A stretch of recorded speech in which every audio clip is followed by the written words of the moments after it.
কনকনে শীতে শীতার্ত মানুষের পাশে বর্ডার গার্ড বাংলাদেশ ৫৮ বিজিবি।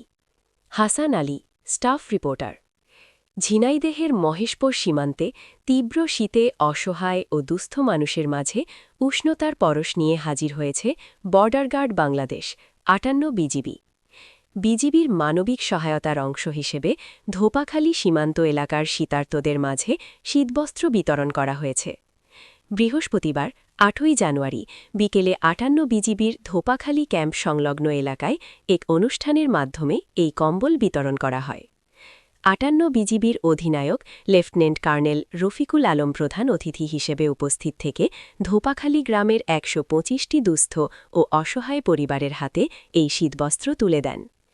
কনকনে শীতের মাঝে নতুন কম্বল হাতে পেয়ে অসহায় মানুষগুলোর মুখে হাসির ঝিলিক দেখা যায়। শীতবস্ত্র বিতরণকালে উপস্থিত ছিলেন লেফটেন্যান্ট কর্নেল রফিকুল আলম, অধিনায়ক ৫৮ বিজিবি, মুন্সি ইমদাদুর রহমান, সহকারী পরিচালক ৫৮ বিজিবি, বিজিবির অন্যান্য সদস্য ও স্থানীয় ব্যক্তিবর্গ। শীতবস্ত্র বিতরণ শেষে অধিনায়ক লেফটেন্যান্ট কর্নেল রফিকুল আলম বলেন, বর্ডার গার্ড বাংলাদেশ সীমান্ত রক্ষার পাশাপাশি সবসময় সাধারণ মানুষের পাশে থাকে। এই তীব্র শীতে সীমান্ত এলাকার মানুষ যাতে কষ্ট না পায় সেজন্য আমাদের এই ক্ষুদ্র প্রয়াস।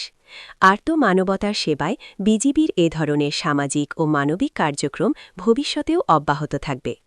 শীতবস্ত্র পেয়ে কৃতজ্ঞতা প্রকাশ করে স্থানীয় বাসিন্দারা জানান, হাড় কাঁপানো শীতে একটি ভালো কম্বলের খুব প্রয়োজন ছিল। বিজিবির এই উদ্যোগে তারা অনেক উপকৃত হয়েছেন।